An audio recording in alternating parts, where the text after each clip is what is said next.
ये तुम्हारे third year के अंदर मैनेजमेंट अकाउंटिंग सब्जेक्ट है।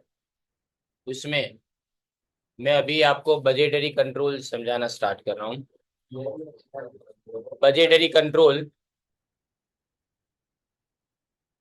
इसमें बजट बनाए जाते हैं अलग अलग। पहले बेसिक कंसेप्ट देखें। बजट को तो हम जानते हैं कि प्लान क्वांटिफाइड इन मॉनेटरी टर्म्स, यानी जिसको क्वांटिटी में रखा जाए वैसा प्लान, यानी मतलब नंबर्स में प्रेजेंट किया जाए वैसा प्लान, जिसको अपने मनी टर्म्स के अंदर प्रिपेयर करेंगे एंड अप्रूव्ड, यानी उसको अप्रूव कराना पड़ता है। जैसे गवर्नमेंट का बजट है, गवर्नमेंट बजट इसके अंदर पार्लियामेंट के अंदर मंजूर करवाती है। Approved prior to a defined period of time, usually showing planned income to be generated and और एक्सपेंडिचर टू बी इनकम, यानी उस टाइम पीरियड के अंदर कितना खर्चा होगा और कितनी इनकम होगी ये पता चले। And the capital to be employed, यानी पैसा कहाँ से आएगा to attain a given objective.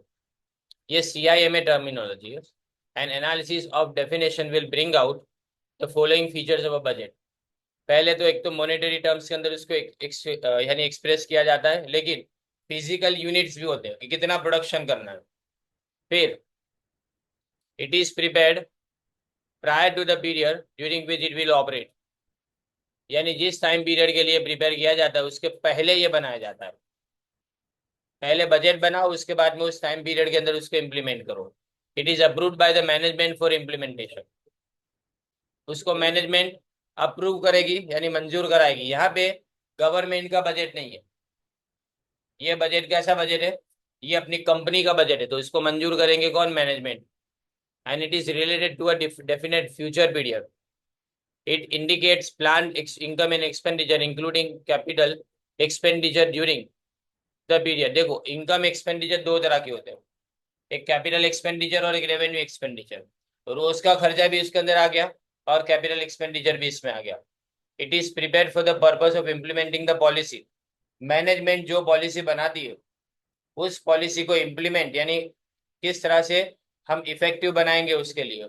And the objective to be achieve during the period, और क्या आप ऑब्जेक्टिव अचीव करना चाहते हो, या तो प्रॉफिट कमाना चाहते हैं या फिर अपने लॉन्ग लॉन्ग टर्म की वेल्थ जनरेट करना चाहते हैं क्या।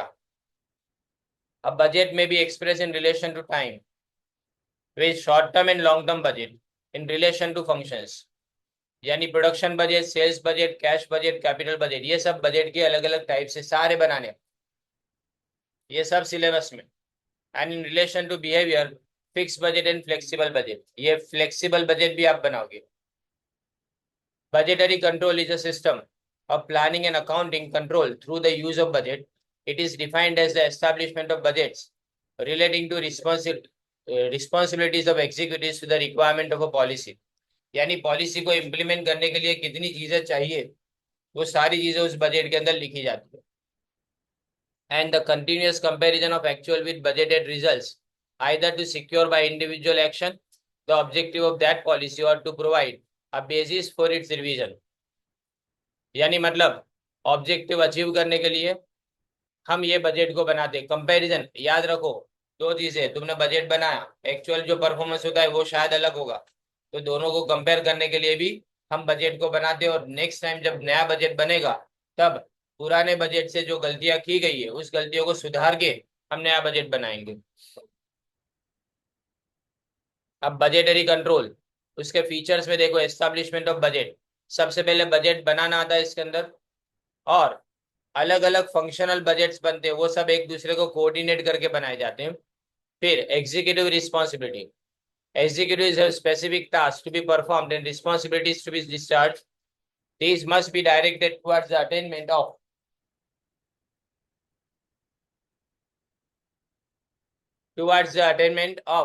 the objectives of the enterprise। मतलब जो भी रिस्पॉन्सिबिलिटी तुम्हारी दी गई है वो सारी रिस्पॉन्सिबिलिटीज को कैसे अपने पूरा करेंगे वो। फिर requirement of a policy, a budget is a policy statement, it indicates what the business plans to do and how it proposes to do। क्या करना चाहता है और कैसे करना चाहता है बिजनेस वो बताया जाएगा। And comparison of actual with budget, comparison is the foundation of control. Actual performance must be measured and periodically compared with the plans. Such comparisons will indicate deviations from the planned course of action which must be highlighted in time so that remedial action can be taken to reach the preset goal. goals आएगा, कुछ नहीं है, preset goals है, यानी जो भी goals हमने बनाए वो सारे गोल्स तक पहुंचने के लिए सबसे पहली बात तो हम एक्चुअल परफॉर्मेंस करेंगे, एक्चुअल परफॉर्मेंस को हम प्लान परफॉर्मेंस के साथ में कंपेयर करेंगे। फिर revision of policy, sometimes the comparison, actual से कंपेयर करने के टाइम पे पता चलता है कि पॉलिसी में कुछ गलतियां है या फिर हमारे बजट बनाने में कोई गलतियां है, तो इसको चेंज करना जरूरी है।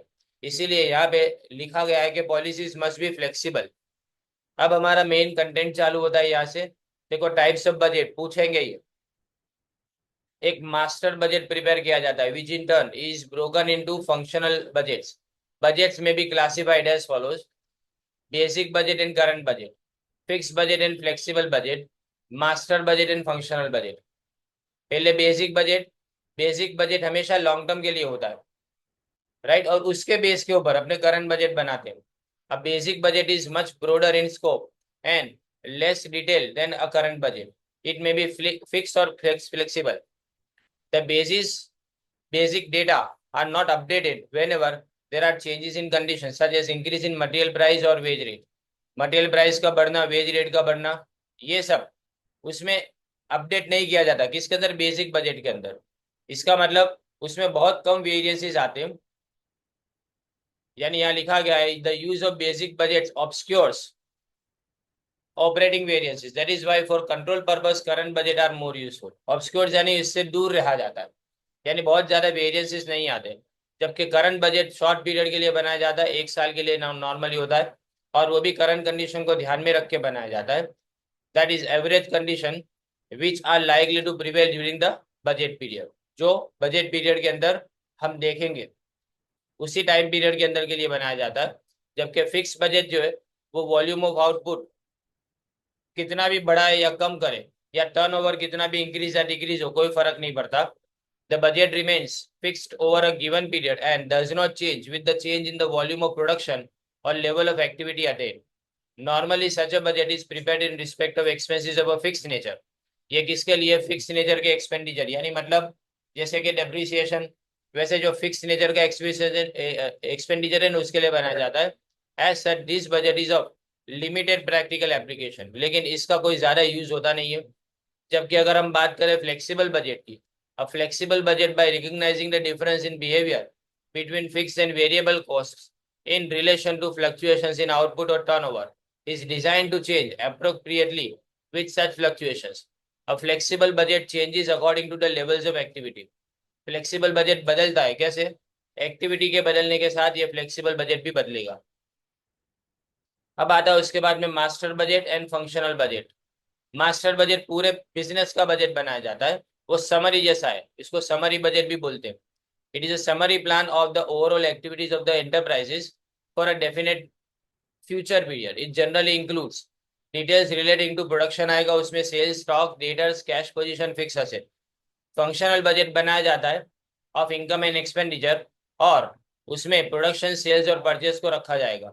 Each functional budget prepares, functional department prepares its own budget. हर डिपार्टमेंट अपना अपना बजट बनाता है। देखो नीचे आपको टेबल दिया है, उस टेबल में लिखा गया कि सेल्स क्वांटिटी एंड वैल्यू, तो ये सेल्स मैनेजर बनाता है।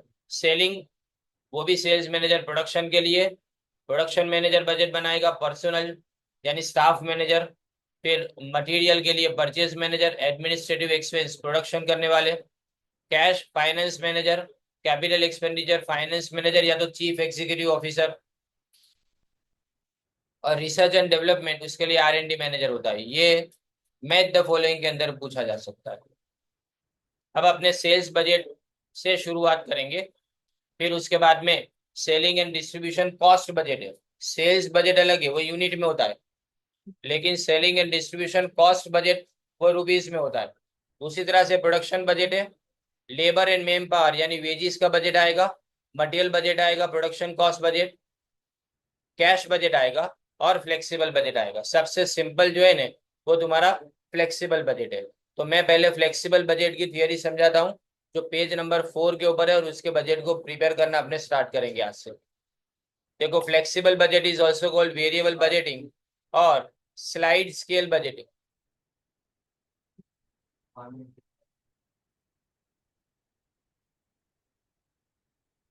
The main principle involved in flexible budgeting is that costs can be related to activity and can be primarily the results of two factors. That is, the passage of time and the productive activity.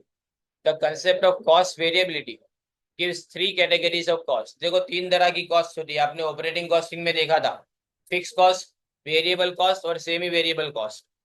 Fix cost वो ज्यादातर volume और production activity के साथ में बदलती नहीं, लेकिन जब भी टाइम पीरियड खत्म होने तो उतना पैसा आपको देना पड़ता है। जैसे रेंट का पैसा, चाहे तुम्हारा बिजनेस चले या ना चले, आपको रेंट का पैसा टाइम पे देना ही पड़ेगा। But accrue with the passage of time, they are time और period cost, they remain constant over a period of time irrespective of the volume or level of activity। चाहे तुम्हारी एक्टिविटी कम हो या ज्यादा हो, तुमको ये खर्चा करना पड़ेगा। Variable cost very in proportion to the volume of activity, they accrue as a result of efforts, activity of work done, they are product cost। इसको क्या बोलेंगे, अपने प्रोडक्ट कॉस्ट बोलेंगे। याद रखो, ये प्रोडक्ट को बनाने का पूरा खर्चा है। they would not arise if there are no activities, यानी वेरिएबल कॉस्ट शायद हो ही नहीं सकती अगर जीरो प्रोडक्शन हुआ तो। जबकि semi variable cost contain element of both fixed and variable cost. Right, semi variable दोनों का मिक्सचर है, जिसे अपने ये किया हुआ था। याद करो, आप कॉस्ट शीट बना रहे थे ना, वो कॉस्ट शीट के टाइम पे ये करते थे। राइट, इसीलिए ने कॉस्ट, जो कॉस्ट अकाउंटिंग है ना, उसको सीखने के बाद मैनेजमेंट अकाउंटिंग आता है। क्योंकि कॉस्ट अकाउंटिंग आपको कॉस्ट बनाना सिखाता है, कॉस्ट अकाउंट, लेकिन मैनेजमेंट अकाउंटिंग उसी कॉस्ट अकाउंट के बेस के ऊपर से आपको डिसीजन मेकिंग समझाएगा कि आपको क्या डिसीजन लेना चाहिए। तो ये डिसीजन मेकिंग में काम लगता है। याद रखो, आप मैनेजमेंट अकाउंट सीखते हो ना, इसलिए आप कॉस्ट अकाउंट सीख रहे हो, क्योंकि मैनेजमेंट अकाउंटिंग ज्यादा इंपॉर्टेंट है कॉस्ट अकाउंटिंग की कंपैरिजन में। पर कॉस्ट अकाउंटिंग सीखे बिना मैनेजमेंट अकाउंटिंग नहीं सीख सकते, इसलिए अपने पहले कॉस्ट अकाउंटिंग सीखा। राइट, मैं वही यूनिट अभी स्टार्ट कर रहा हूँ ना जो लॉन्ग टर्म तक याद रहे। वैसे कोई यूनिट में स्टार्ट नहीं करूंगा, बराबर। अभी वीक में 4 दिन है, मंडे ट्यूसडे वेडनेसडे थर्सडे। पर ये धीमे धीमे जो तुम कंप्लीट करोगे ना, वो मैं मेजोरिटी तुम्हारा एंड सेम वाला कंप्लीट कराऊंगा, मिड सेम वाला नहीं। क्योंकि मिड सेम वाले दोनों यूनिट बहुत ज्यादा टेक्निकल जैसे और फॉर्मूला बेस्ड है। याद रखो, एक भी अकाउंट इसके अंदर बनाना नहीं है, ना एक भी जर्नल एंट्री आएगी। एक भी अकाउंट नहीं बनाना, एक भी जर्नल एंट्री आएगी नहीं इसके अंदर। पर आपको क्या, मेथड याद रखने की, और मेथड अगर समझ में आ गई तो तुम्हारा सम आसान। अब इसमें आपके पास पहला एग्जांपल है, देखो बजटेड सेल्स और एक्चुअल सेल्स लिखा है, लेकिन ये सेल्स बजट बनाना है, ये अपने नहीं करना है। अपने को सेकंड वाला जो है मानव लिमिटेड वाला, वो सम अपने को करना है। मैं आपको पहले सम पूरा समझा देता हूँ। Manav limited provides you the following information for the year 2021-22 related to the production and sale of 10,000 units. अब उसकी कैपेसिटी कितनी है, 50%। तो मतलब समझो, 50% का 10,000 है तो 100% कितना होगा, डबल, यानी 20,000। सिंपल है ये। तो डायरेक्ट मटेरियल कॉस्ट कितनी है, 150 पर यूनिट। फिर direct labour cost 60, production overhead 60% fixed है, एडमिनिस्ट्रेटिव ओवरहेड 100% फिक्स्ड है, मार्केटिंग ओवरहेड ₹30 वेरिएबल है, और सेलिंग प्राइस जो है 450 दी है। इट इज एंटिसिपेटेड, याद आएगा, देखो एग्जैक्टली सेम कर रहे हो आप।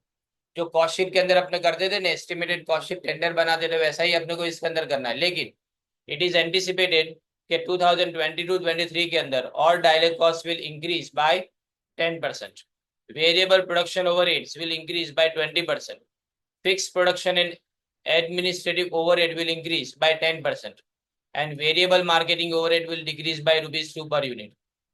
अब प्रपोजल ये बताया गया है कि प्रोडक्शन डिपार्टमेंट को लगता है कि प्रोडक्शन 12,000 यूनिट तक का करना चाहिए, लेकिन मार्केटिंग डिपार्टमेंट को लगता है कि 15,000 यूनिट अपने बेच सकते हैं, और इससे हम 15,000 यूनिट अगर बेचे तो सेलिंग प्राइस ₹23 कम हो जाएगी, और साथ में एडिशनल एक्सपेंस आपको कितने का होगा, ₹10,000 पर महीने का दूसरा एडिशनल एक्सपेंस इसके अंदर होगा। तो ये सम अपने को करना है। Okay,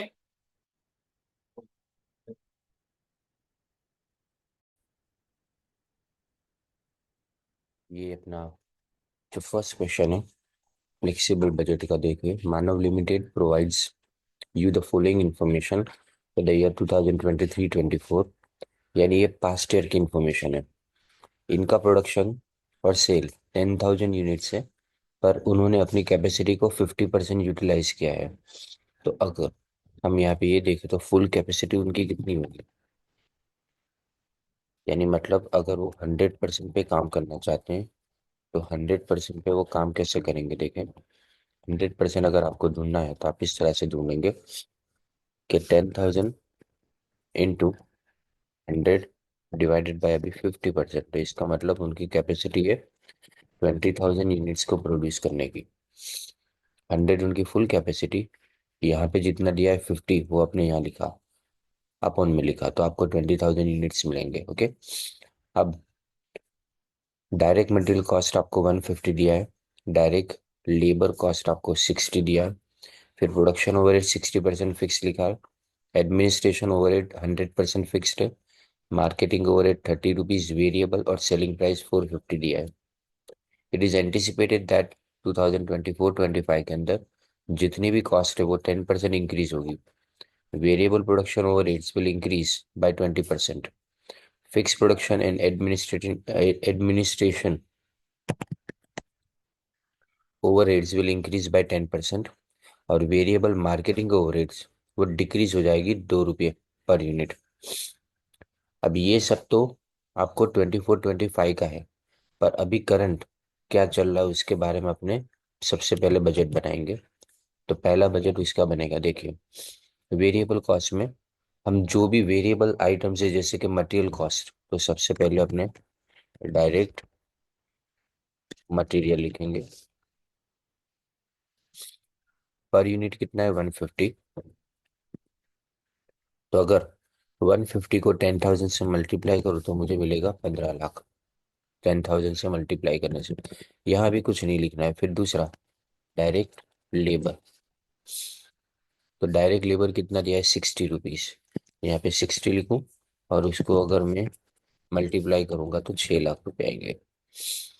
okay. फिर उसके बाद आगे देखें, प्रोडक्शन ओवरहेड में 60% फिक्स्ड है, तो वेरिएबल कितना हुआ, प्रोडक्शन ओवरहेड, तो जो वेरिएबल है वही लिखेंगे, यानी कितना होगा 40%। तो ये है अपना टोटल 100 रुपीज, इसका 40% करूँ तो अपने को मिलेगा 40 रुपीज, यानी ये आया तुम्हारा 4 लाख रुपए। फिर उसके बाद एडमिनिस्ट्रेशन ओवरहेड तो 100% फिक्स है, लेकिन इसको यहाँ पे लिखेंगे नहीं क्योंकि अपने यहाँ पे सिर्फ कौन सी कॉस्ट लिख रहे हैं, सिर्फ वेरिएबल कॉस्ट लिख रहे हैं, इसलिए इसको यहाँ लिखेंगे नहीं। फिर आता है उसके बाद में मार्केटिंग ओवरहेड, कितना लिखा है 30 वेरिएबल, तो हम यहाँ पे मार्केटिंग वेरिएबल ओवरहेड, वेरिएबल है वही लिखेंगे, रुपीज 30, 30 दिया है, परसेंटेज नहीं है तो मैं यहाँ लिखूंगा नहीं कुछ भी, 3 लाख अपने यहाँ डायरेक्टली लिख देंगे। ओके, ये हो गया अपना। अब इसके बाद सीधा अपने को सेलिंग प्राइस दिया है, तो इसका मतलब अब वेरिएबल कॉस्ट कुछ दूसरी है नहीं, तो यहाँ पे अपने लिख देंगे टोटल ए, राइट। और आगे देखें दूसरा, बी में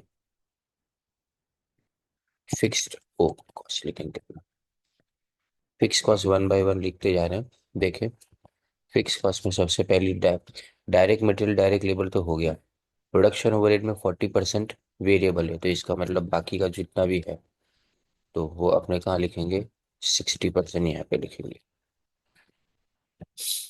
तो अब है कितना अपने पास, प्रोडक्शन ओवरहेड है 100, 100 में से 60% फिक्स्ड, तो जो फिक्स्ड है वो हो गया तुम्हारा 60, और उसको मल्टीप्लाई करो तो 6 लाख।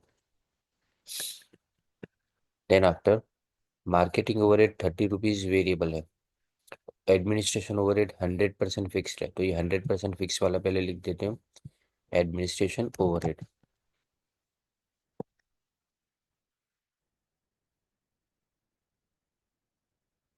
और ये कितना है, एडमिनिस्ट्रेशन ओवरहेड 40, तो 40 का सीधा आएगा यहाँ पे 40, तो अपने लिखेंगे यहाँ पे 4 lakh. Then after marketing 30 variable है, तो 80 में से 30 अपने डिडक्ट करेंगे तो 50 बचा, तो अपने यहाँ पे मार्केटिंग हेड में लिखेंगे 50 रुपीज। यहाँ पे 80 माइनस 30 लिख देते हैं, याद रहे इसलिए 50, तो ये आएगा 5 लाख। ओके। अब यहाँ पे ये भी खत्म होता है क्योंकि एक भी कॉस्ट अब बाकी बची नहीं है। तो अपने देखें, यहाँ पे टोटल लिखेंगे बी। अब टोटल बी,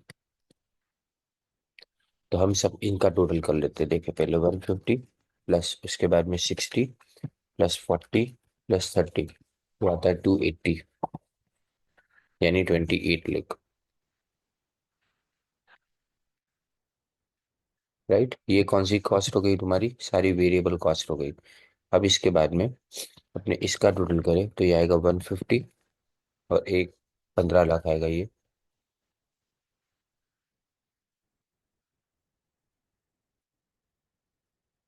ओके। अब हम टोटल कॉस्ट लिखेंगे ए प्लस बी, इन दोनों को प्लस करें यानी 280 प्लस 150 करें तो ये मिलता है 430, यानी 43 लाख। राइट। अब आपको सेल्स दिया है, और सेल्स के बारे में क्या लिखा है, सेलिंग प्राइस आपको 450 दी है, तो हम यहाँ पे लिखेंगे 450। अब अगर मैं यहाँ पे 450 लिख रहा हूँ तो देखिए,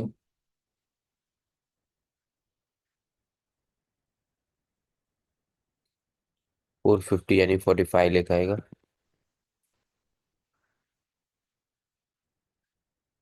अब अगर 45 आता है तो हम यहाँ पे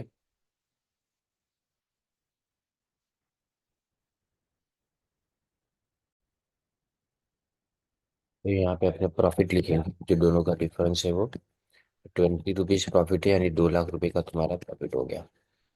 ये पूरा कंप्लीट हुआ अपना एक साइड।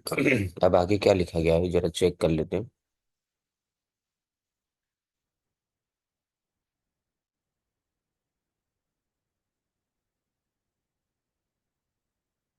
देखिए अभी इसके बाद जो आता है,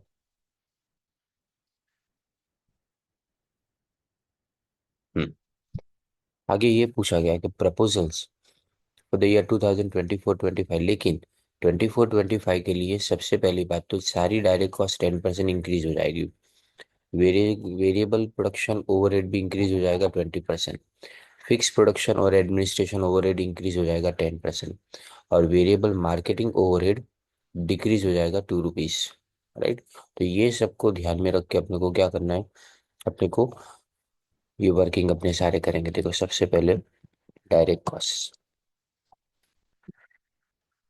इसमें पहले तो मटेरियल, मटेरियल है कितना, डायरेक्ट कॉस्ट जितनी भी है ये वेरिएबल में आती है, तो 150 का मटेरियल है आपका। और 150 में मैं 10% प्लस कर दूंगा, तो अब मुझे मिलेगा 165 रुपीज। राइट। तो इसका मतलब अब अपने कितना लिखेंगे, दोनों में 165, तो 165 पर यूनिट। राइट, बाद में मल्टीप्लाई करेंगे 12,000 के साथ में, दैट इज डिफरेंट मैटर। पर डायरेक्ट कॉस्ट में पहली कॉस्ट हुई, फिर लेबर कॉस्ट 60 है, तो देखो इसको भी करें अपने।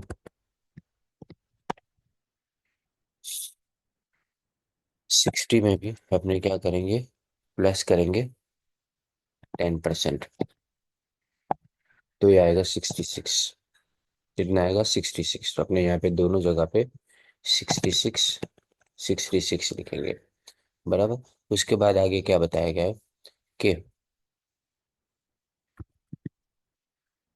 इसके बाद variable production overhead will increase by 20%, तो प्रोडक्शन ओवरहेड 40 है, उसके अंदर 20% इंक्रीज करें। प्रोडक्शन ओवरहेड 40 है, उसमें अपने 20% प्लस कर दें, तो अपना आंसर बचेगा इसके अंदर 48 रुपीज। तो हम यहाँ पे दोनों जगह पे 48 लिखेंगे। राइट। उसके बाद में fixed production and administration overhead, दोनों ही फिक्स वाले जो है वो इंक्रीज करेंगे 10%। तो देखो जब भी फिक्स में बात आए ना, तो याद रखना है कि आपको अमाउंट में इंक्रीज बताना है। पर यूनिट के अंदर नहीं। यानी जितने भी वेरिएबल कॉस्ट है उसमें इंक्रीज डिक्रीज किस में होगा, पर यूनिट में। लेकिन जितनी भी फिक्स कॉस्ट है उसमें इंक्रीज एंड डिक्रीज किसके अंदर आएगा, तुम्हारे अमाउंट के अंदर आएगा। याद रखें। अब प्रोडक्शन ओवरहेड में ये हो गया। अब ये वेरिएबल वाला था। अब फिक्स वाला देखो। फिक्स प्रोडक्शन ओवरहेड कितना है, 6 लाख रुपए, 6 लाख रुपीज दिया है प्रोडक्शन ओवरहेड। और वो कितना इंक्रीज होगा, 10%। तो हम यहाँ पे 6 लाख,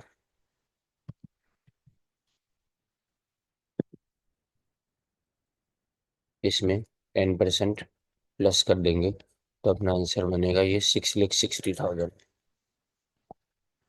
तो यहाँ पे दोनों जगह पे अपने लिखेंगे 6,60,000।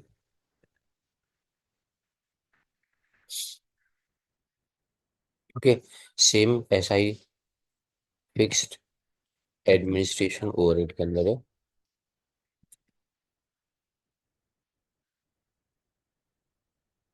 इसके अंदर भी कितना इंक्रीज होगा, 4 लाख लिखा है तो इसका 10%। तो 4 लाख, इसके अंदर अपने 10% ऐड कर दें तो अपना बचेगा 4,40,000। तो हम ये दोनों जगह पे 440 लिखेंगे।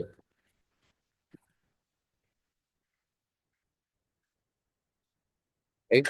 यानी आपको अमाउंट के अंदर कोई भी चेंज करना है, जो भी चेंज करेंगे आप अमाउंट के अंदर करेंगे। और आगे लिखा है कि वेरिएबल मार्केटिंग ओवरहेड 2 रुपए कम हो जाएंगे वेरिएबल वाले। तो वेरिएबल वाले कितने, 30। अब 30 में आप 2 रुपए कम करो तो 28 हो जाएंगे। राइट। अब इसके अंदर क्या लिखा गया है कि प्रोडक्शन डिपार्टमेंट ऐसा बोल रहा है कि आपको प्रोडक्शन 12,000 यूनिट का करना चाहिए। लेकिन मार्केटिंग डिपार्टमेंट ऐसा बोल रहा है कि अगर आप सेलिंग प्राइस को 23 रुपीज रिड्यूस कर लो तो 15,000 यूनिट आप सेल कर सकते हो। और एडिशनल एक्सपेंस कितना होगा आपका, 10,000 पर मंथ का। तो देखो अब मार्केटिंग डिपार्टमेंट बोल रहा है तो मार्केटिंग एक्सपेंसेस होगा, मार्केटिंग ओवरहेड, कौन से वाले, फिक्स्ड वाले, एट 15,000 यूनिट्स। सिर्फ 15,000 यूनिट्स के ऊपर आप ऑलरेडी 5 लाख का खर्चा कर रहे हो इसके ऊपर। सी है। राइट। अब इसमें आप पर मंथ 10,000 बढ़ेगा तो इसका मतलब 10,000, लेकिन पर मंथ तो 12 से मल्टीप्लाई करें तो अब आपका आंसर आएगा 5 लाख प्लस 1,20,000। यानी ये टोटल बन जाएगा आपका 6,20,000। तो हम यहाँ पे 5 का 5 लिखेंगे क्योंकि 12,000 यूनिट पे कोई चेंज नहीं है। जो चेंज है वो किसके ऊपर है, 15,000 के ऊपर है। तो 6,20,000 यहाँ पे लिखा जाएगा। नाउ हम इसके फाइनल कंक्लूजन पे आ रहे। देखो ये 165 लिखा हुआ है, उसको हम यूनिट के साथ में मल्टीप्लाई करेंगे यानी 12,000 के साथ में। तो यहाँ पे आएगा 19,80,000। इसी तरह से अगर मैं 168 को अगर मल्टीप्लाई करता हूँ 15,000 के साथ में तो 24,75,000 आएगा। सेम 66 को 12,000 से मल्टीप्लाई करेंगे तो 66 इंटू 12,000, 7,92,000। फिर यहाँ पे 66 को 15,000 से मल्टीप्लाई करो, 9,90,000। फिर यहाँ पे 48 लिखा है तो 48 इंटू 12,000 करो तो 5,76,000।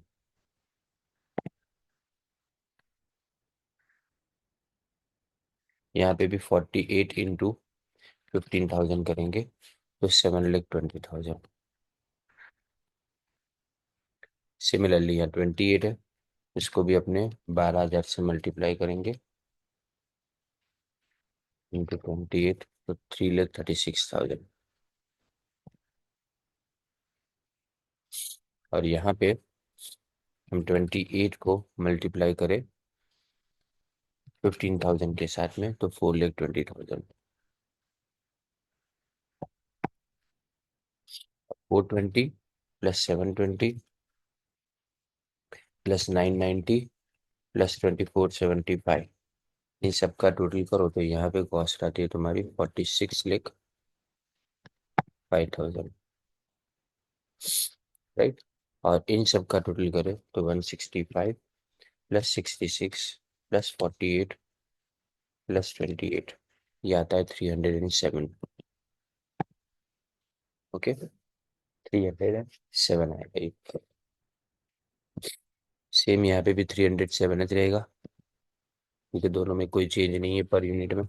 1980 पर टोटल में चेंज आएगा, प्लस 792 प्लस 576 प्लस 336, तो 36,84,000,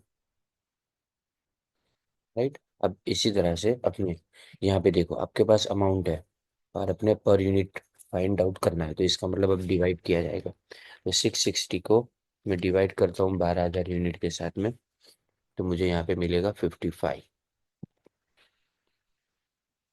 यहाँ पे 660 को अपने 15,000 से डिवाइड करेंगे तो यहाँ पे मिलेंगे अपने को 44।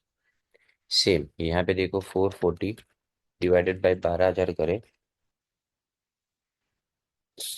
तो 36.67।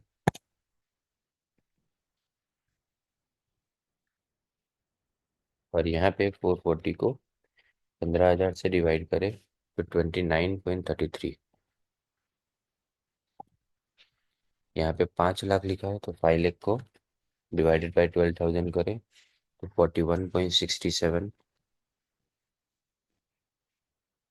और इसी तरह से यहाँ पे 620 को अगर अपने 15,000 से डिवाइड करें तो 41.33।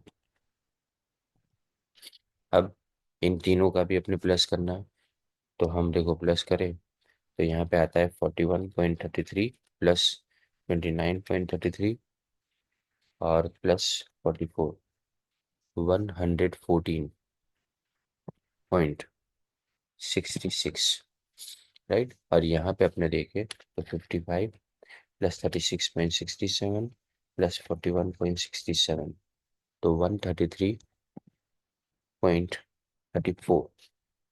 अब इन सब का टोटल कर दे, 660 प्लस 440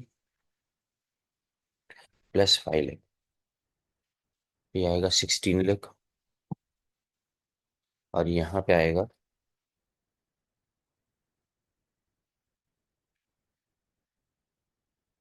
17,20,000। ओके। अब आपको टोटल कॉस्ट फाइंड आउट करने की कैसे करेंगे, अपने इसका और इसका प्लस कर देंगे। तो अब देखो कितना आएगा, 307 प्लस 133.34, 440.34। और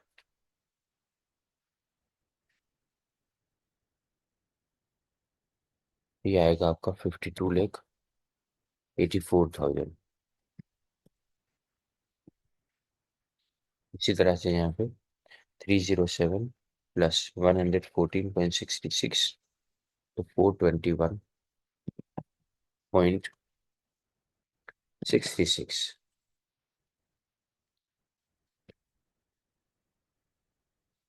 और यहाँ पे आपका आंसर आएगा 63,25,000।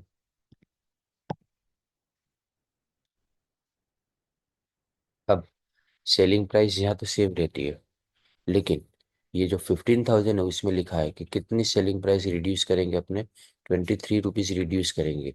यानी 450 में से आपको 23 माइनस कर देना है, तो कितना आएगा, 427,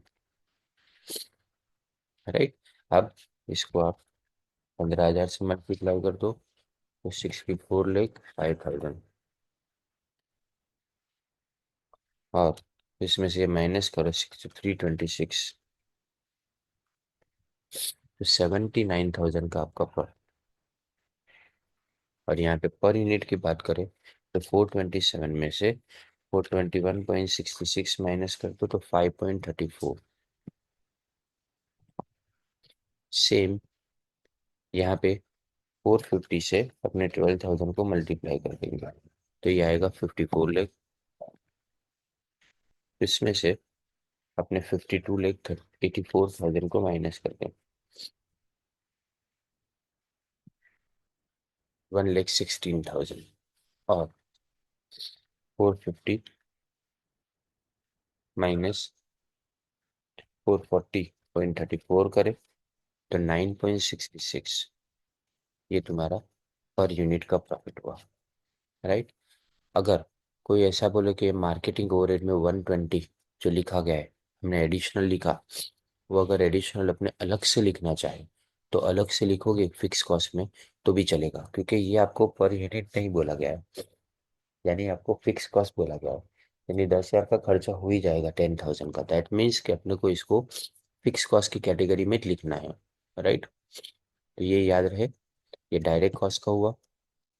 उसके बाद में ये तुम्हारा वेरिएबल प्रोडक्शन ओवरहेड, ये तुम्हारा फिक्स प्रोडक्शन ओवरहेड, ये सब फिक्स के अंदर है, ओके। तो ये सम कंप्लीट होता है, देखो सिंपल सा है, तीन अलग अलग बजट बनाने हैं। तीन अलग अलग बजट है इसलिए तीन अलग अलग कॉलम्स बनाई है, जिसके अंदर हमने दो सब कॉलम बनाई है, पर यूनिट की और अमाउंट की, ओके। और जितनी भी फिक्स चीज़ें हैं वो सब नीचे बी के अंदर आएगी, और वेरिएबल जितनी भी है वो सब ऊपर अपने लिखेंगे। ये आपका सम कंप्लीट होता है, तो अपने इसके बाद में फर्स्ट सम नेक्स्ट करेंगे नेक्स्ट लेक्चर में।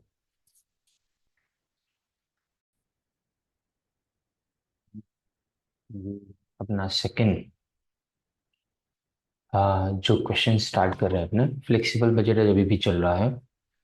अपने फर्स्ट क्वेश्चन किया था उसके अंदर ये वाला मानव लिमिटेड वाला। अब अपने इसके अंदर सेकंड क्वेश्चन कर रहे हैं। ध्यान limited provides you the following information for the year 2022-23 and 2023-24। ये 2 साल की आपको इन्फॉर्मेशन दी गई है, राइट। उनकी कैपेसिटी अलग अलग थी। यूज कैपेसिटी इन्होंने 50% किया है, और 50% में इन्होंने प्रोडक्शन किया है कितना, 1000 यूनिट्स का। तो ये बट ऑब्वियस है कि 50% अगर 1000 यूनिट्स होते हैं तो 100% आपके 2000 यूनिट्स होंगे। और इसी तरह से यहाँ पे 60% कैपेसिटी पे 1200 यूनिट हुए। अब यहाँ पे डायरेक्ट कॉस्ट दिया है, यहाँ फिक्स्ड और वेरिएबल लिखा ही नहीं है कोई भी जगह पे। तो यहाँ कंफ्यूजन होता है कि हम कैसे डिसाइड करें। यहाँ देखो डायरेक्ट कॉस्ट है 11,25,000 एंड 13,50,000। प्रोडक्शन ओवरहेड्स दिया है 11 lakh and 12 lakh. Administrative overhead दिया है 510 और 510। मार्केटिंग ओवरहेड्स दिया है 2 लाख एंड 2,40,000। जबकि सेल्स दिया है 29,50,000 और 35,40,000। अब यहाँ पे जब आपको फिक्स्ड और वेरिएबल के बीच में किसी भी तरह का डिफरेंशिएशन या तो बाइफर्केशन ना दिया हो किसी भी क्वेश्चन के अंदर, तो हम ये 3 रूल्स को याद रखेंगे। अगर कॉस्ट को मैं यूनिट से डिवाइड करता हूँ और दोनों सम के अंदर मुझे आंसर सेम मिलते, इक्वल मिलते हैं, तो इसका मतलब 100% वेरिएबल कॉस्ट है ये। लेकिन अगर टोटल अमाउंट, यहाँ क्या लिखा है, अमाउंट, अमाउंट अगर वो दोनों साल में इक्वल है, जैसे यहाँ पे आप देख सकते हो 510 510 पूरी अमाउंट सेम, तो हम इसको क्या मानेंगे, 100% फिक्स्ड मानेंगे। लेकिन अगर कॉस्ट को मैं यूनिट से डिवाइड कर रहा हूँ और दोनों साल में अनइक्वल, अलग अलग आंसर आते हैं, तो इसका मतलब ये सेम ही वेरिएबल है, इसके लिए अलग से वर्किंग करना पड़ेगा। तो आपके पास यहाँ पे 2022-23 की इंफॉर्मेशन है, 23-24 की है, और हमको उसके बेस के ऊपर 24-25 का बजट अलग से बनाना है। तो हम यहाँ पे 3 अलग अलग कॉलम बनाएंगे। एक 1000 यूनिट जो 50% कैपेसिटी है, 1200 यूनिट जो 60% कैपेसिटी है, और 1500 यूनिट जिसकी कैपेसिटी कितनी हो गई, 75% हो गई। अब यहाँ पे अपने पर यूनिट रुपीस लिखेंगे, अमाउंट रुपीस सब में।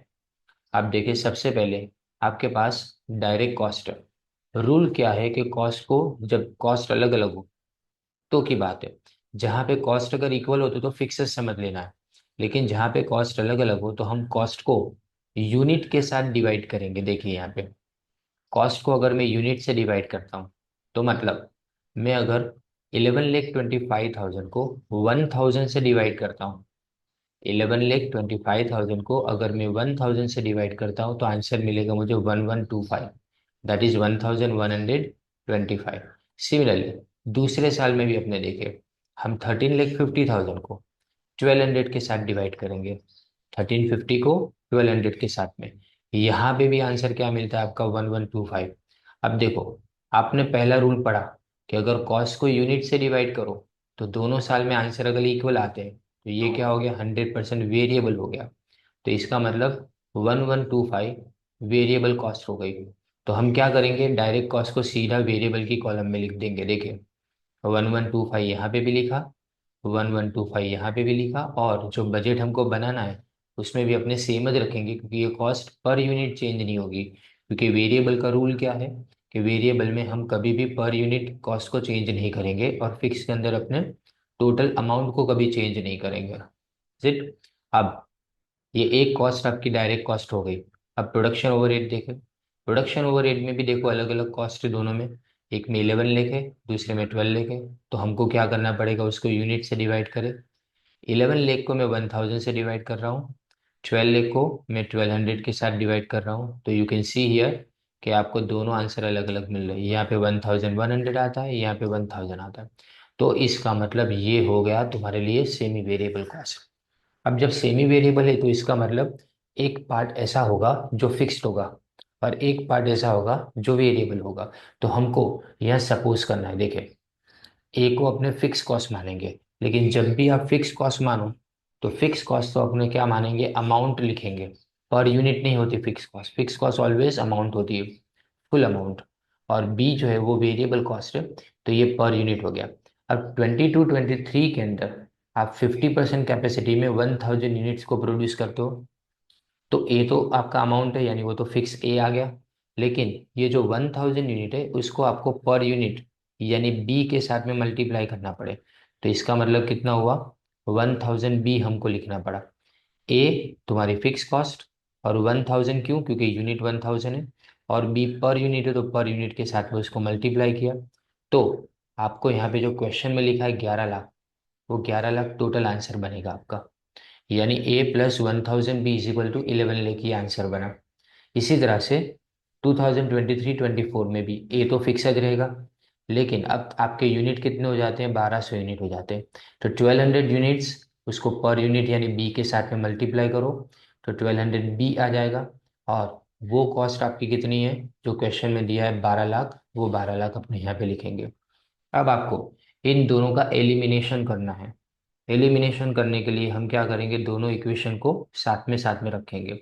अब आप जानते हो ये कि हम क्या करेंगे, कोई भी एक साइन चेंज करेंगे, यानी यहाँ पे माइनस कर देता हूँ, यहाँ पे माइनस कर देता हूँ, और यहाँ पे माइनस कर देता हूँ।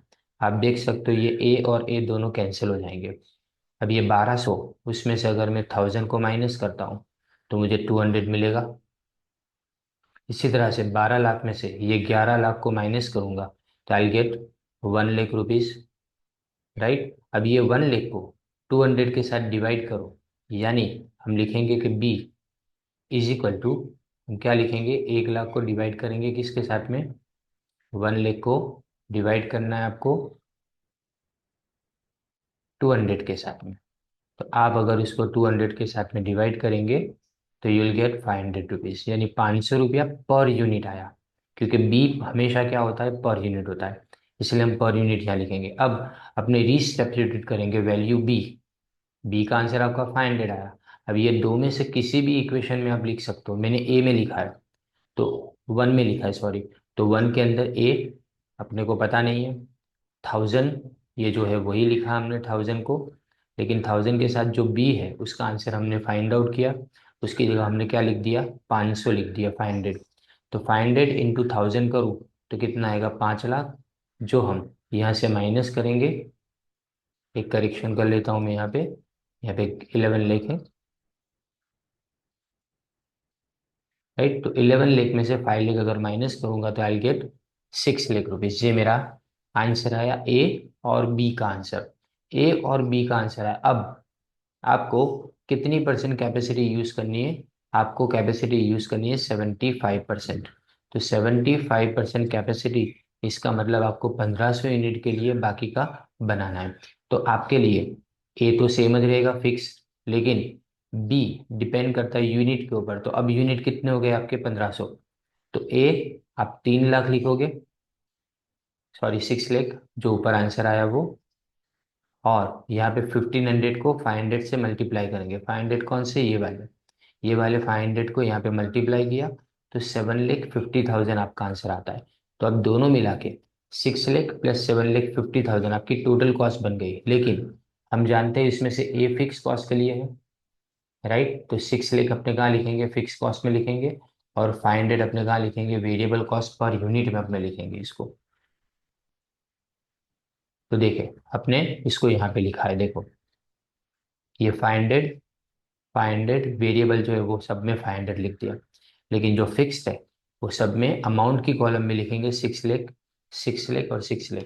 रिमेंबर एवरी टाइम कि आप जब भी लिखो फिक्स कॉस्ट में अमाउंट की कॉलम में लिखना है और वेरिएबल कॉस्ट के अंदर आपको पर यूनिट की कॉलम में लिखना है, राइट? तो ये हुआ आपका प्रोडक्शन ओवरहेड। क्या करना है? सबसे पहले अब डिवाइड करके चेक करो कि दोनों आंसर सेम आते हैं कि नहीं। कॉस्ट और यूनिट को दोनों आंसर अलग अलग आते हैं तो मतलब सेमी वेरिएबल हो तो एक हिस्सा अपने ए जिसको अपने फिक्स कॉस्ट सपोज करेंगे और बाकी यूनिट पे डिपेंड करेगा तो इसको यूनिट के साथ में बी से मल्टीप्लाई करेंगे। और टोटल कॉस्ट जो आपको क्वेश्चन में दी है 11 लाख वो लिखा। इसी तरह से दूसरा इक्वेशन, दोनों को एलिमिनेट करो तो आपको 500, 500 आपको बी का आंसर मिला। दैट आंसर उसको अपने पहले इक्वेशन में रख दिया तो you will get 6 lakh rupees. Now 6 lakh और 1500 और यहाँ पे 500, 500 कहाँ से आया? ये जो पर यूनिट है वो, और ए हमने ये फाइंड आउट किया वो। टोटल कॉस्ट आपकी 13,50,000 आई। ये आपका ढूंढना इमटेरियल हो जाता है। अगर आपके पास ये दोनों चीजें आ गई ने तो आप यहीं पे भी अपना वर्किंग खत्म कर सकते हो, क्योंकि आपको तो किसकी जरूरत है? कॉस्ट की जरूरत है। यहाँ पे फिक्स कॉस्ट है आपका और यहाँ पे 500 पर यूनिट आपका है, तो ये दोनों आपको वेरिएबल और फिक्स में लिखने में काम लगेंगे। अब मार्केटिंग ओवरहेड आप चेक करो तो मार्केटिंग ओवरहेड में देखो एडमिनिस्ट्रेटिव ओवरहेड का वर्किंग करने की जरूरत नहीं है क्योंकि दोनों इक्वल है। अगर दोनों अमाउंट इक्वल हो ना तो हम इसको टोटली फिक्स मानेंगे, 100% फिक्स मानेंगे, तो इसका वर्किंग करने की जरूरत नहीं है। सिमिलरली मार्केटिंग ओवरहेड में आप देखो 2 लाख और 240 वापिस अगेन अलग अलग आया। अलग अलग आए तो अपने क्या करेंगे? 2 लाख को 1000 से डिवाइड करेंगे, 240 को 1200 यूनिट से डिवाइड करेंगे। तो आप देखो यहाँ पे दोनों का आंसर सेम आता है। तो वापिस नोट नंबर 1 आप चेक करो। नोट नंबर 1 में लिखा है कि दोनों के अगर इक्वल आंसर आते हैं तो हम क्या समझेंगे उसको? 100% वेरिएबल। तो देखो मार्केटिंग ओवरहेड में 200 यहाँ पे लिखा, 200 यहाँ लिखा, 200 क्योंकि वेरिएबल में पर यूनिट अपने सेम रखते हैं, राइट? अब लास्ट चीज बचती है आपका सेल्स। देखो सेल्स में आपको वैल्यू दी है। अब सेल वैल्यू को भी दोनों अलग अलग सेल वैल्यू है तो हम इसको भी क्या करेंगे? इसी तरह से डिवाइड करेंगे यूनिट के साथ में। 29,50,000 को 1000 के साथ में, 35,40,000 को 1200 के साथ में डिवाइड करेंगे। सो आप देख सकते हो यहाँ पे हमने सेल प्राइस को इस तरह से लिखा है, सेल वैल्यू अपॉन यूनिट्स। 22-23 के अंदर 2,950 और 23-24 में भी 2,950। इसका मतलब प्राइस पर यूनिट चेंज नहीं होती है। आप कोई भी लेवल ऑफ आउटपुट रखो तो इसका मतलब हम जो बजट सब के सब उसमें हमने प्राइस सेम ज रखी। देखो यहाँ पे भी 2950, यहाँ पे भी 2950 एंड फाइनली जो बजट हमको बनाना है उसके अंदर भी 2950। नाउ सिंपली हम पर यूनिट को 1000 से मल्टीप्लाई करते जाएंगे। यहाँ पे आपके पास अमाउंट होगा तो अमाउंट को अपने 1000 से डिवाइड करेंगे तो ये आंसर मिलेगा। रिमेंबर फिक्स कॉस्ट में डिवाइड करके आंसर मिलता है पर यूनिट, और यहाँ पे आपके पास पर यूनिट होगा, आप उसको मल्टीप्लाई करोगे तो ये अमाउंट आपको मिलेगा। अब इन दोनों को प्लस करें तो आपकी टोटल कॉस्ट आएगी। टोटल कॉस्ट को सेल में से माइनस कर दो तो आपका प्रॉफिट पर यूनिट मिल गया। सेम टू सेम वर्किंग आपको ये सेकंड में और थर्ड में भी करना है। यानी ये आपका सेकंड क्वेश्चन पैम्फलेट के अंदर आपका थर्ड क्वेश्चन है, ये आपका कंप्लीट हुआ। हम अभी भी फ्लेक्सिबल बजट कर रहे हैं, क्वेश्चन वही चल रहा है अपना, यानी टॉपिक वही चल रहा है। अब ये सेल्फ स्टडी कॉलेज मटेरियल में ही आपको दिया है। इसमें आपको तीन अलग अलग, अभी जो आपने किया है ना सेमी वेरिएबल, उसकी एकदम परफेक्ट आपको प्रैक्टिस इसके अंदर मिल जाएगी। देखिए आपकी 50% कैपेसिटी 500 यूनिट आप प्रोड्यूस करते हो, 5,50,000। तो हम यहाँ पे ए सपोज कर लेते हैं कितना? फिक्स कॉस्ट वो हमेशा अमाउंट में रहेगा, और बी अपनी वेरिएबल कॉस्ट वो पर यूनिट रहेगा।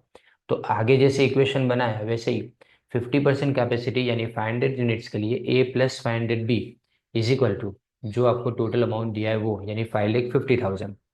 इसी तरह से 22-23 के अंदर ए प्लस 600 बी, क्योंकि यहाँ पे यूनिट कितने हैं? 600, इज इक्वल टू कितना आएगा? 6 लाख।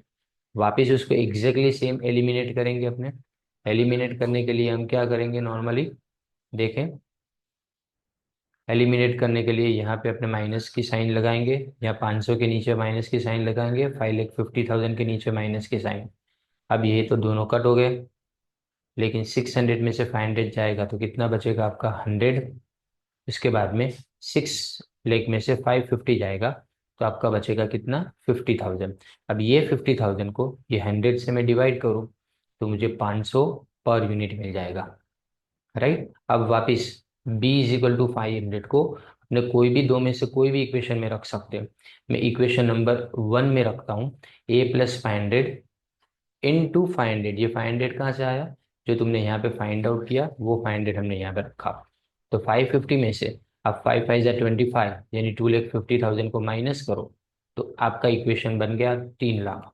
अब देखो, यानी ए आपका आंसर आ गया। अब देखो यहाँ पे क्वेश्चन में लिखा है कि 23-24 के अंदर आपकी कैपेसिटी 80% है।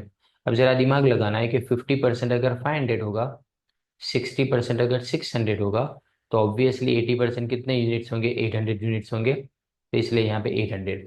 अपना इक्वेशन कौन सा है, यहाँ पे a+500 भी है। अब यहाँ 500 नहीं लिखेंगे क्योंकि हमारी कैपेसिटी अब कितनी हो गई है 800 यूनिट की।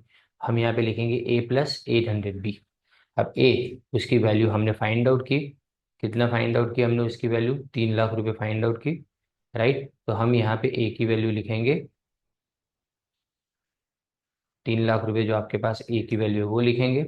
और उसके बाद में 800 और ये 500, 500 कहाँ से आया, ये पर यूनिट जो है वो, और 800 कौन सा, तो ये जो यूनिट है वो तुम्हारा 800। मल्टीप्लाई करो तो आपका 7 लाख आंसर आ गया। ये आपको शॉर्ट क्वेश्चन में पूछ सकते हो। यहाँ पे आपका क्वेश्चन कंप्लीट होता है, राइट। अब ये वाला सम आपने जो फर्स्ट सम किया था एग्जैक्टली वैसा ही है, ये रहा लिमिटेड का। ये भी आपको सेल्फ स्टडी के अंदर दिया गया है। ये थोड़ा इजी वाला सम है। देखो यहाँ पे आपको इंफॉर्मेशन 10,000 यूनिट्स की दी है, 50% कैपेसिटी। तो आपको पहले तो ये चेक करना है कि 50% अगर 10,000 है तो 100% ऑब्वियसली 20,000 होगा, राइट। अब यहाँ पे आपको डायरेक्ट मटेरियल कॉस्ट दी है, डायरेक्ट लेबर, डायरेक्ट एक्सपेंस। अब देखो यहाँ वापिस पिक्चर में फिक्स और वेरिएबल लिखा हुआ आ गया, तो मतलब आपको वो वर्किंग जो आगे आपने सीखा वो यहाँ पे करने की आपको बिल्कुल भी ज़रूरत नहीं पड़ेगी। आपके पास सारी चीज़ें पहले से इन्फॉर्म्ड है। आप देखो हमेशा डायरेक्ट एक्सपेंस है ना, कोई भी केस के अंदर डायरेक्ट एक्सपेंस नॉर्मली हमेशा वेरिएबल होते हैं, क्योंकि वो हर यूनिट के ऊपर डिपेंड करते हैं, इसलिए वो वेरिएबल में ही आते हैं। तो देखिए हमको यहाँ पे बजट बनाना है तीन अलग अलग, देखिए 10,000 यूनिट्स का, 1,200 यूनिट्स का और 16,000 यूनिट्स का, राइट। तो हम यहाँ पे पहला बजट देखें।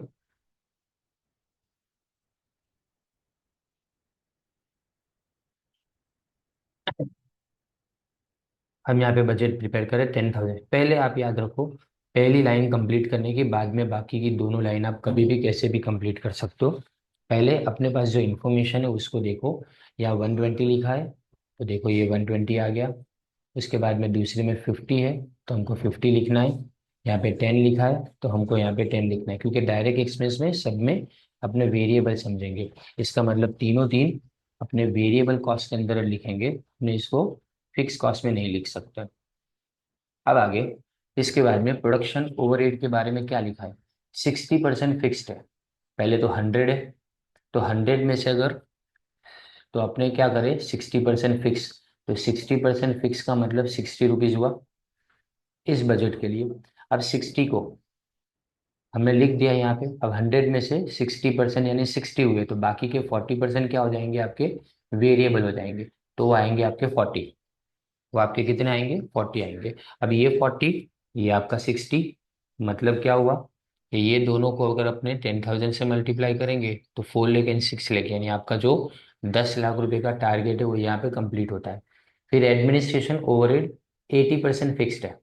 कितना फिक्स है, 80%, इसका मतलब 20% वेरिएबल है। तो देखिए आपको यहाँ पे भी लिखा गया एक्जैक्टली सेम तरीके से कि जो एडमिनिस्ट्रेटिव ओवरहेड है वो क्या लिखा है आपको, स्क्रॉल डाउन, हाँ।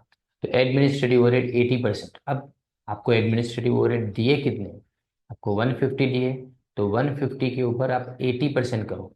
150 का 80% करेंगे तो आपको मिलेगा 120। राइट। और बाकी के 20% यानी 150 को आप किसके साथ में मल्टीप्लाई करो, 150 को देखो 150 इंटू अपने क्या करेंगे बाकी के बचे हुए यानी 20%, कैलकुलेटर पे इसी तरह से आपको टाइप करना है। So you'll get your answer यानी 30 रुपीज आपको मिलेगा। अब ये 30 को 10,000 से मल्टीप्लाई करेंगे और ये 120 को भी 10,000 के, क्योंकि हमारा बजट कौन सा है अभी, 10,000 का है। 10,000 यूनिट्स का बजट है इसलिए 10,000 से मल्टीप्लाई किया। अब मार्केटिंग ओवरहेड में लिखा है कि 20 रुपीज वेरिएबल है कितने टोटल, 60। उसमें से कितने वेरिएबल है, ओनली 20 वेरिएबल, तो 20 वेरिएबल, तो हम 60 में से 20 को माइनस करें तो बाकी के बचे हुए 40 क्या हो जाएंगे, फिक्स हो जाएंगे। ये आपका पूरा कंप्लीट हो जाता है बजट। अब आगे पढ़ना है। Current selling price 520 per unit, it will decrease by 5% four cells. याद रखो जब तक अपना करंट बजट कंप्लीट ना हो तब तक आपको एडिशनल इन्फॉर्मेशन पढ़ने की ज़रूरत नहीं है। एडिशनल सिर्फ बनाने वाले बजट के लिए यानी बी और सी के लिए होती है। तो इसीलिए पहले इतना भी कंप्लीट करो, तो इतना कंप्लीट करने से भी अगर इसमें कोई भी गलती ना हो तो भी आपको 1/3 जितने मार्क्स है इसके अंदर मिल जाए। अब 520 पर यूनिट आपकी सेलिंग प्राइस है करंट, तो हमने देखो यहाँ पे 520 लिखा। दोनों की कॉस्ट अगर आप मिला देते हो तो 270 और 220 मिला के 490 होती है, तो 30 रुपीज़ का आपका यहाँ पे प्रॉफिट आता है। अब ये तो आपने किया, इसके बाद क्या लिखा, it will decrease by 5% for sales above 15,000 units. Remember क्या लिखा है, 15,000 से ऊपर, तो यानी 12,000 में तो ये इंक्रीज नहीं होगी। तो 12,000 के लिए भी हमको कितना रखना है, सेम टू सेम 520 का 520 रखना है। लेकिन जब बात करें 16,000 की तो वो 15,000 से ज़्यादा है, इसलिए उसके लिए हमको क्या करना पड़ेगा, 5% डिक्रीज कराना पड़ेगा। देखिए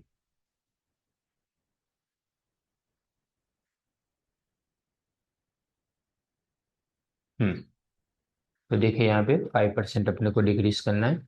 तो आप 5% अगर डिक्रीज करते हो 520 में से तो आपका आंसर आएगा, इसमें से 26 माइनस हो जाएंगे तो आपका आंसर आएगा 494। तो हमने देखो यहाँ पे लास्ट वाले बजट में सेलिंग प्राइस कितनी लिखी है, 494। कब, 15,000 से ऊपर हो तो ही। तो यहाँ लिखा गया है कि this is applicable only for the budget of 16,000 unit. फिर दूसरा आगे देखो, variable production overhead will decrease by 20% for production above 15,000। 15,000 से ऊपर के लिए 20% प्रोडक्शन ओवरहेड पर, कौन से वाले, खाली वेरिएबल वाले। तो वेरिएबल वाले कितने हैं, 40, तो ये 40, इसमें से 20% माइनस करो, यानी 8 रुपीज़ माइनस होंगे तो 32 रुपीज़।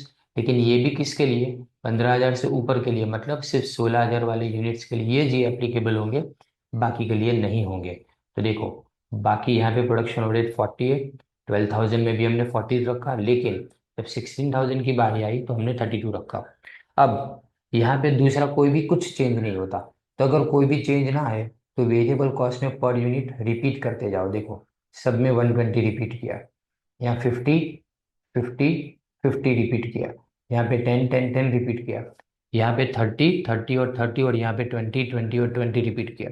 यानी वेरिएबल कॉस्ट में पर यूनिट रिपीट करना है, लेकिन फिक्स कॉस्ट में हमको क्या करना है, अमाउंट रिपीट करना है। यहाँ पे 6 लाख रिपीट किया तीनों में, यहाँ पे 12 लाख रिपीट किया तीनों में, और यहाँ पे 4 लाख रिपीट किया बाकी के दोनों में, यानी टोटल मिला के तीनों में।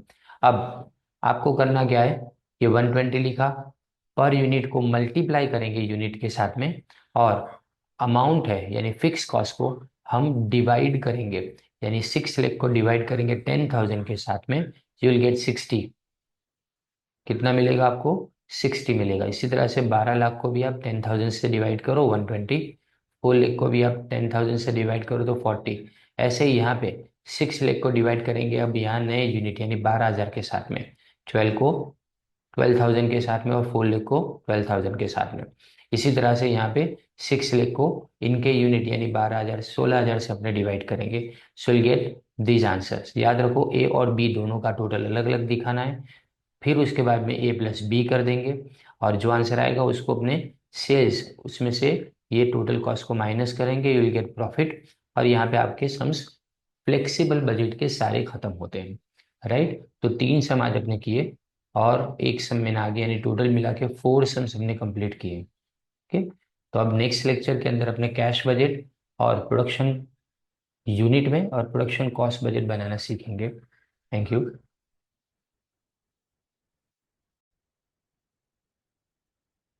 अब आज अपने प्रोडक्शन बजट स्टार्ट कर रहे हैं, इसलिए सबसे पहले उसकी थियरी अपने समझ लें। तो प्रोडक्शन बजट होता क्या है कि पूरे साल में आप कितना प्रोडक्शन करना चाहते हो, प्रोडक्शन मैनेजर ये चाहेगा कि वो डिसाइड करे कि एक साल के अंदर प्रोडक्शन कितना कर पाएगा वो। तो इसके लिए प्रोडक्शन बजट बनाया जाता है।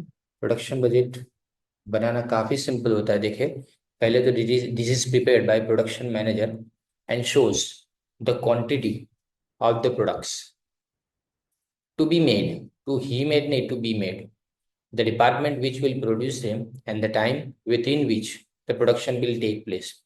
प्रोडक्शन बजट से जब बनाया जाता है तब हम पहले तो इसी के अंदर से प्लांट यूटिलाइजेशन बजट के ऊपर से ये बनाते हैं।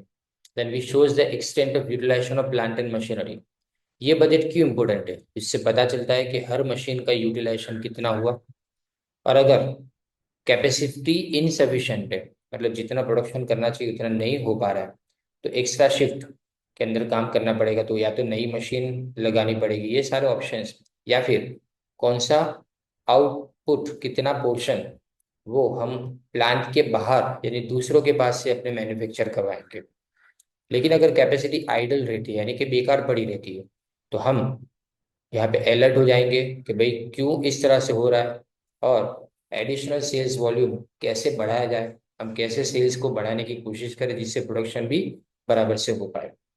अब जब आप प्रोडक्शन बजट बनाते हो तो एक सिंपल सी फॉर्मूला आपने यहाँ पे ध्यान रखनी, कि जब भी अपने कि प्रोडक्शन अगर अपने को फाइंड आउट करना है तो प्रोडक्शन इज इक्वल टू आपके पास एक्सपेक्टेड सेल्स होगा, राइट। उस एक्सपेक्टेड सेल्स के अंदर आप प्लस करेंगे क्लोजिंग स्टॉक। जो भी आपका क्लोजिंग स्टॉक क्वेश्चन में दिया हो प्लस करेंगे, और ओपनिंग स्टॉक को अपने इसमें से माइनस करेंगे। ये सिंपल सी एक फॉर्मूला है आपके लिए, राइट। और ये जो है वो प्रोडक्शन करने के लिए इतना प्रोडक्शन तुमने किया। अब देखो इसमें क्लोजिंग स्टॉक को प्लस क्यों करेंगे, क्योंकि तुमने जो सेल्स किया वो करंट ईयर का सेल्स हो गया तुम्हारा, लेकिन उसके साथ में क्लोजिंग स्टॉक भी तुमने इसी साल प्रोड्यूस किया होगा ना। यानी क्लोजिंग स्टॉक का जितना भी अमाउंट है वो इसी साल के प्रोडक्शन में से अपने साइड पे रखा है, कि जो बिका नहीं है, जो आपने सेल नहीं किया। लेकिन जो ओपनिंग स्टॉक है वो पिछले साल का होता है, तो इसका मतलब वो प्रोडक्शन हो चुका है लेकिन पिछले साल हुआ है, इसलिए उसको अपने माइनस करना है। तो प्रोडक्शन फाइंड आउट करने की ये सिंपल सी formula, expected sales plus closing stock minus opening stock इसके अंदर किया जाएगा। देन आफ्टर अगर हम दूसरे बजट की बात करें तो वो है तुम्हारा मटेरियल बजट। जब जब जो जो थियरी में समझाऊंगा उसके बाद में उसी के हिसाब के अपने स्टार्ट करेंगे। This will project the total quantities of and value of each items of raw materials, यानी रॉ मटेरियल के बारे में ही आपको ये बजट बनाना है। Component and packing material that will be consumed in the process of producing the budgeted output. It will take into account the projected inventories at the commencement of the budget period, यानी budget period जब शुरू हुआ तब कितना तुम्हारे पास inventory यानी material पड़ा हुआ था, और मटेरियल के नॉर्म्स क्या है, यानी मतलब नियम क्या फिक्स किए मैनेजमेंट ने, और कितना मटेरियल उसकी क्वांटिटीज कितनी अपने पास होगी, उसकी वैल्यू क्या होगी जो अपने परचेस करना चाहते हैं उन सबको। तो ये सब हमको ध्यान में रखने के लिए ये मटेरियल बजट बनाना पड़ता है। मटेरियल बजट बनाने के लिए भी आप सेम चीज अप्लाई करोगे, मतलब जो मैंने ऊपर आपको फॉर्मूला बताई वैसे ही। मटेरियल टू बी प्रोकर्ड या तो परचेज इज इक्वल टू क्या करेंगे इसके अंदर भी हम सबसे पहले उसके अंदर एक्सपेक्टेड सेल्स, उसके अंदर अपने क्लोजिंग स्टॉक को प्लस करेंगे क्योंकि क्लोजिंग स्टॉक इसी साल का होता है प्रोडक्शन का हिस्सा, यानी मतलब एक्सपेक्टेड सेल्स या एक्सपेक्टेड मटेरियल रिक्वायर्ड।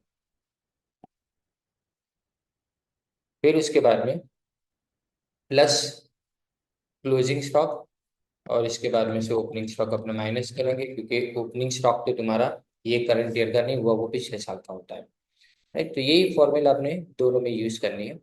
और अगर जब आप कॉस्ट बजट बनाते हो प्रोडक्शन बजट के बाद उसी के ऊपर से बनाया जाने वाला एक प्रोडक्शन कॉस्ट बजट होता है। तो प्रोडक्शन कॉस्ट बजट के अंदर हम मटेरियल बजट बना सकते हैं, लेबर बजट और एक्सपेंस बजट भी बना सकते हैं। और इसमें आप जब कॉस्ट बजट बनाते हो तो इसमें इंटरमीडिएट या तो फाइनल प्रोडक्ट्स दोनों को अपने इसके अंदर इंक्लूड कर सकते हो। इंटरमीडिएट यानी आधा तैयार हुआ जो मटेरियल है वो, और फिनिश प्रोडक्ट हम जानते हैं जिसको अपने डायरेक्टली सेल कर सकते हो। अब हम इसमें देखें, सम्स इसके स्टार्ट कर रहे हैं।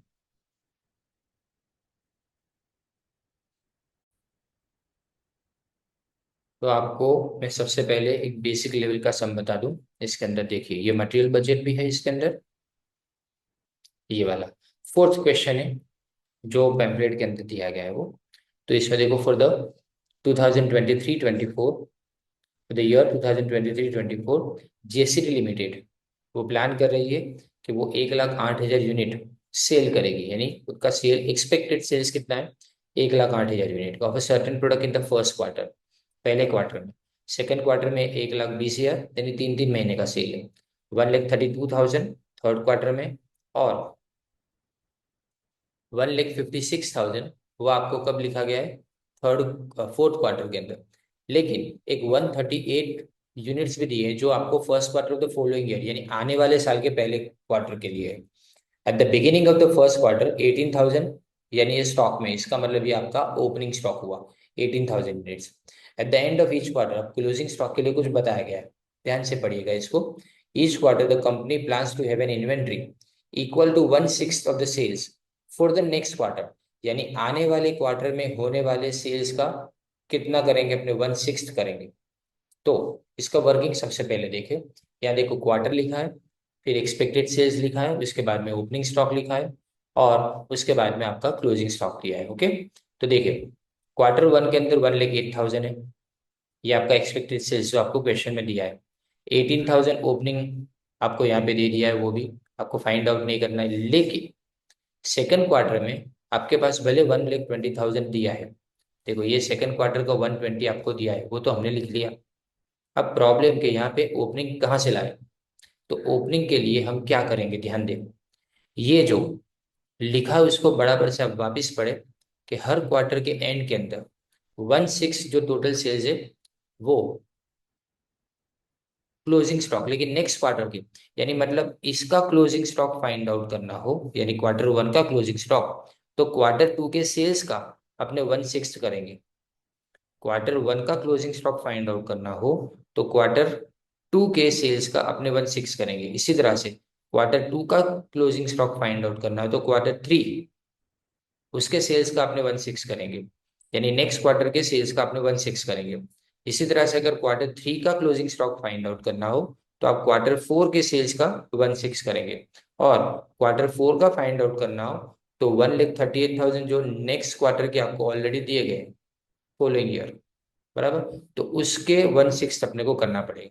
तो देखिए ये 1,20,000 यहाँ पे वर्किंग किया है, ये 120 का 1/6 करो तो आपको कितना मिलेगा, यहाँ 20,000 मिलेगा। अब ये जो 20,000 है वो 20,000 आपका क्लोजिंग स्टॉक हुआ, लेकिन आप जानते हो कि इस साल का क्लोजिंग स्टॉक अगले साल का ओपनिंग होता है। इसका मतलब मैं इसी को यहाँ पे वापिस ओपनिंग में ले जाऊंगा, यानी इस क्वार्टर का जो क्लोजिंग है वो नेक्स्ट क्वार्टर का क्या बन जाएगा, ओपनिंग बन जाएगा। सेम ये 132 है, ये 132 को अपने यहाँ लिखे, और 132 का 1/6 आप करोगे तो आपको कितना मिलेगा, 22,000 मिलेगा। ये 22,000 को आपको यहाँ पे रखना है, यानी इस साल का इस क्वार्टर का क्लोजिंग वो नेक्स्ट क्वार्टर का क्या हो गया, ओपनिंग हो गया। सेम वापिस ऐसे ही अपने क्या करेंगे, 1,56,000 आपको दिया है, ये 1,56,000 उसका हमने क्या किया, देखो यहाँ पे 1/6 किया तो आपके पास 26,000 बचता है। अब ये जो 26,000 आपके पास है, वही 26,000 को हम क्या करेंगे, नेक्स्ट क्वार्टर में ओपनिंग लिखेंगे। वैसे ही अब इस क्वार्टर के अंदर जितना भी तुम्हारा सेल्स है वो प्रीवियस क्वार्टर के 1/6 करेंगे तो आपका क्या बन जाएगा, क्लोजिंग बन जाएगा, राइट। अब यहाँ पे आगे कंटिन्यू करने की जरूरत नहीं है क्योंकि आपको ये साल का ही बनाना है, तो आगे कंटिन्यू करने की आपको जरूरत नहीं है। तो सारे ओपनिंग और क्लोजिंग आ गए, और इसके बेस के ऊपर आप जानते हो, मैं आगे आपको फॉर्मूला बता चुका कि एक्सपेक्टेड सेल्स में अपने क्लोजिंग स्टॉक ऐड करेंगे और ओपनिंग स्टॉक को अपने क्या करेंगे, माइनस करेंगे। तो देखिए आपके पास ये 1,08,000 यहाँ पे है, उसको यहाँ लिखा आपने, क्लोजिंग जो आपने ढूंढा यहाँ पे 20,000 उसको आपने यहाँ पे लिखा, और 18,000 आपका ओपनिंग, वो 18 आपको यहाँ पे माइनस करना है। ये दोनों को प्लस करेंगे और इसके बाद में जो आंसर आया उसमें से 18,000 को माइनस करेंगे तो 110। इसी तरह से यहाँ पे 120 है, क्लोजिंग 22 तो 120 और 22 तो 142 हुआ। और उसमें से अपने क्या माइनस करेंगे, 20,000 ओपनिंग स्टॉक माइनस करेंगे। सेम ऐसा ही अपने करना है किसके अंदर, Q3 और Q4 के अंदर। तो ये तुम्हारा टोटल आंसर यहाँ पे एस्टिमेटेड प्रोडक्शन आ गया। और ये आप नेक्स्ट ईयर के लिए बनाओगे, मतलब आपका यहाँ पे जो इन्फॉर्मेशन जितनी भी है वो सारी इन्फॉर्मेशन 23-24 के लिए है। तो जब अपने बजट बनाएंगे तो सेम ईयर का नहीं बनाएंगे, वो तो आने वाले साल का बनाएंगे, मतलब वो 24-25 का बजट अपने बनाएंगे। तो ये आपका पहला क्वेश्चन हुआ। अब इसके बाद इसी बेस के ऊपर आप एक दूसरा क्वेश्चन भी देखिए। ये बेसिक क्वेश्चन है, देखो ये परचेज बजट बनाना है, प्रोडक्शन बजट के जैसा ही, लेकिन परचेज बजट बनाना है। From the following particulars of Pingex limited prepare a purchase budget in quantity and value, दोनों में आपको बनाना है। For the month of May 2024, when the estimated price per kilogram of material is M1 rupees 10, M2 15, M3 20 दी है। अब estimated consumption, ये question चल रहा है अभी आपका, इसमें 2,80,000 M1 है, 3,00,000 M2 है, और 260 आपका M3 है। और ये ओपनिंग दिया है, देखो आपको ओपनिंग स्टॉक दिया है और ये आपको क्लोजिंग स्टॉक दिया है। हम जानते हैं इसके लिए हमारे पास फॉर्मूला कैसी होती है कि हम एस्टिमेटेड कंजम्पशन पहले लिखते हैं, क्लोजिंग स्टॉक को ऐड करेंगे और ओपनिंग स्टॉक को माइनस करेंगे। ये सब चीजों में सेम टू सेम वैसा ही करना है, राइट। तो देखो आपने इसमें 280 में 40 को प्लस किया तो 320 आया, इसमें से 60 को माइनस किया तो 260, यहाँ पे भी 3 लाख, उसके बाद में 60,000 320, और इसमें से 40,000 माइनस करो 280, यहाँ 260 50 310, इसमें 60 माइनस करो 250 आएगा। अब आपको यहाँ पे ऊपर वाले सम से अलग क्या है कि आपको वैल्यू दी है 10 रुपये, 15 रुपये और 20 रुपये।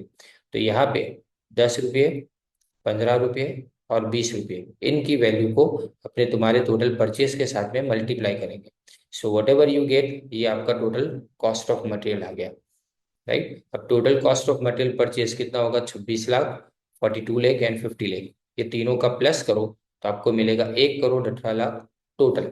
यानी टोटल मटेरियल हमने इतना परचेज किया, ये वैल्यू हुई तुम्हारी।